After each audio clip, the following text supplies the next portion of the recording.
Oh boy, I can't wait to fight the copyright claims on this one. Love 'em or hate 'em, before Disney was synonymous with big franchises like Marvel and Star Wars, they were a household name, worldwide, for creating some of the most iconic animated films ever made. From Sleeping Beauty and Snow White to Beauty and the Beast and The Little Mermaid. Many of the stories are adapted from the fairy tales compiled by the brothers Grimm, and as such are fantasy movies. However, there's Disney movies that are also sometimes forgotten, swept under the rug, and the most classic fantasy of them all, The Black Cauldron, is one such film. The Black Cauldron was made in 1985, and is based on the fantasy novels The Chronicles of Prydain by Lloyd Alexander, which in turn is influenced by Welsh myth. The Black Cauldron was the most expensive animated film ever made at the time, but turned out to be a box office bomb, not even recouping its budget. The Black Cauldron has been sort of the black sheep of Disney animated movies, with a DVD release here or there and not much else.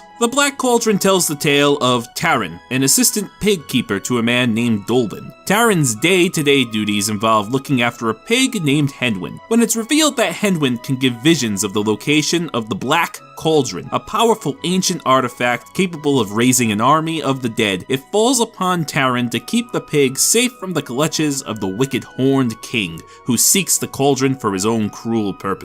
Along the way, Taran makes several friends, including similarly aged Princess Eilonwy, the Jar Jar Binks-esque Gurgi, and the aged bard Fluter. The plot is rife with action, excitement, and fantastical imagery. The animation is crisp, drawings, especially backgrounds, are detailed and pleasing on the eyes, and the movie oozes identity. Where then did The Black Cauldron go wrong? First, it is for all intents and purposes a bastardized adaptation of the source material, not unlike many of Disney's cartoons. In the act of being a movie for children, many of the novel series' more mature elements are nixed, and in the process leaves the story's world and setting watered down and neutered. However, due to not being able to change too much from the source material, the film also has some rather intense imagery. The story is still about a dark king raising an army of the dead, and it has some very creepy images of corpses and skeletons, not to mention the main villain being a rather intimidating skeletal figure. All of this imagery would be more than manageable for older children and teens, but for the young children the movie was made and marketed towards, it would prove to be rather frightening. Also, due to being marketed towards younger children, there is a big problem with the tone of the movie. Much of the tension in the admittedly mature part is often undercut or played second string to characters meant to appeal directly to children, both Gurgi and the Keeper being two prime examples. There is a lot of unnecessary comedy in the movie that does get in the way of the plot and creates two dueling tones throughout the movie. The Disney of today is a different Disney than the past, with franchises like the Marvel films and Star Wars under their belt, as well as their own original franchises like Pirates of the Caribbean and their live-action remakes. Disney has proven themselves to be more interested in telling stories for a more mature audience in addition to children. It's this atmosphere of a modern Disney where a film like The Black Cauldron could likely excel if it was a quality production. In fact, in 2016, Disney reacquired the rights to the Chronicles of Prydain series with the intent to create a live-action high fantasy epic, this time being more in tune with the works of its author. While The Black Cauldron of the past was Disney attempting to play against type, a modern Black Cauldron would see a modern Disney play to its strengths.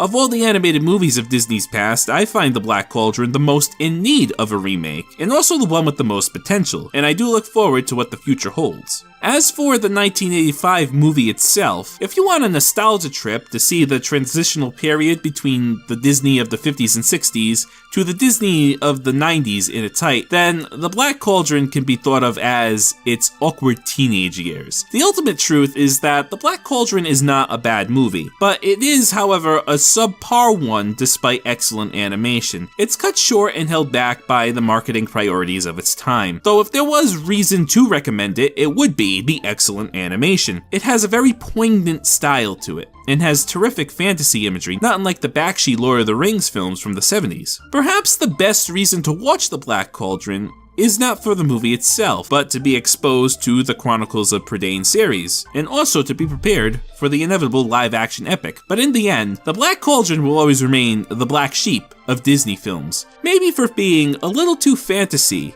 in a land of fairy tales.